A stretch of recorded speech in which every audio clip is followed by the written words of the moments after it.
So we're back at the black box, AKA my house, AKA the money pit. And I'm excited because there's a ton going on. We've got headers going in, we've got steel walls going in, framing happening, ceilings getting raised, subfloors going in. This is where I walk through and I take a look and make sure I'm on the right track and there's nothing that I need to sort of shift or alter before we move forward. So let's jump inside, let's take a look. I'm super excited.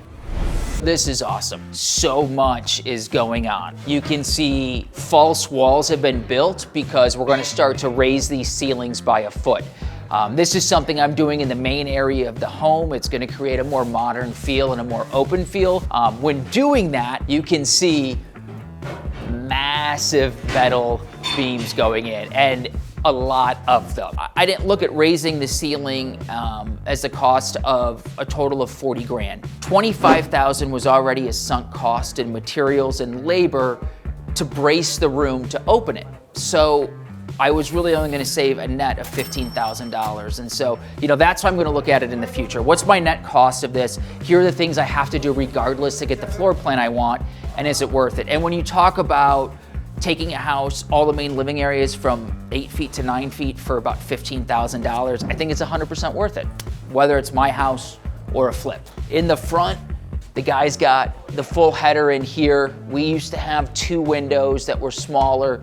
This is gonna get turned into one huge window. So you're gonna have a ton of sunlight pouring in from the street, which is really cool, and give you just that open view to the neighborhood.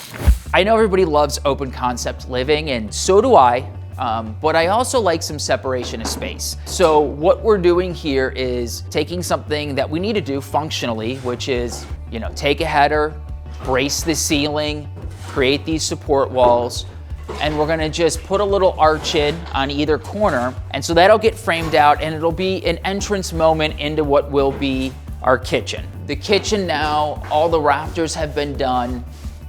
We will have to run ductwork through this.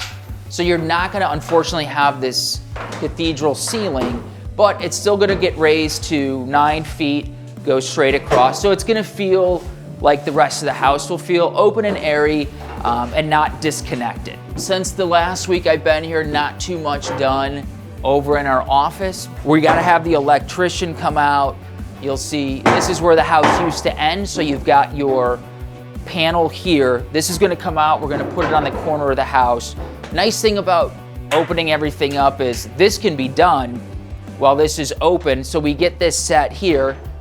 My electrician's gonna come in next, wire up the whole house, everything can be ran straight to it, we're good to go. It makes it a nice smooth process.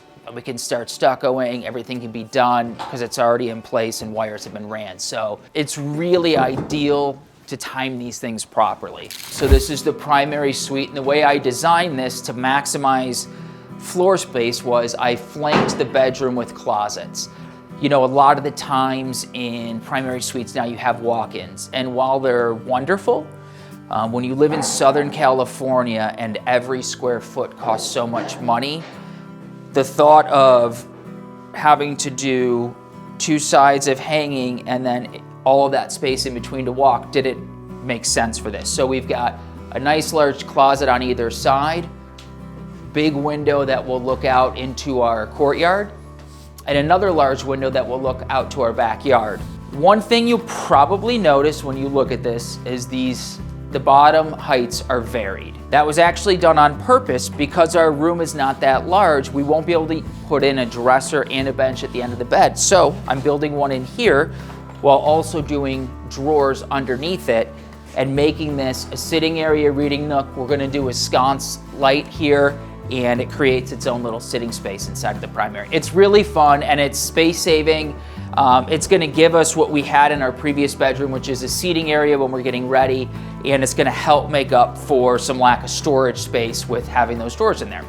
Bathrooms are super important, especially when you're married, and this house posed some pretty tricky things for us. We wanted dual vanities, we wanted a water closet, and we wanted a nice large shower. Large showers are my thing. I've done them in every home I've ever, created. So To get to that place, we had to come up with some really creative solutions, I guess you could say. So standing here, there will be a wall. This ends up becoming a pocket door. So what that provides is the ability to have this be open walkway without opening a door and literally slicing your bathroom in two, because you don't want that. We then placed another pocket door right here. So you're gonna have a wall, pocket door will slide in, you'll step into your water closet. And what's really nice about this is this pocket door will be able to stay open and you won't view the toilet. The toilet will be hidden by the wall right here, and then you're gonna have a window, obviously a privacy window, but a window right here. So you can leave the door open to the water closet, window lets the natural light come through, which is great. You know, once this was built, I realized it is larger than it needs to be. So right now, for about $100, I can have this cut, take it in 6 inches. This all comes this way. I give that additional 6 inches to my shower. Again, big showers, always my thing. And when I saw this, I died a little bit inside because it is smaller than I'm used to creating. So you give it another 6 inches, it does make a difference, especially since we don't have a squared layout. We have that rectangle. So now it stretches that. I have shower heads and shower handles on each side, creating 2 spacious areas to shower. The shower system connects to one control panel that'll go right in the center. And the reason for that is then you can open up your shower door, reach in, turn on either side or both before you get in and let it get warmed up. So it's functional, it's large enough, and you definitely have room for 2 people to shower. Overall, you think about this, the planning that went into it in the beginning on paper really worked, and the small change costing me about $100 is gonna make that even better. So I'm glad we made the decision to do that now and shift this over while everything is still open. And that's one of the reasons I'm constantly walking through these projects as they're being done, because week to week, as you visually see these things change, it's like, all right, great, well, I've got this now, but this could be better with this small tweak, and if we do it right now, it's not gonna cost us that much money. And I think that's really the key. So that's why I'm always staying on top of the projects.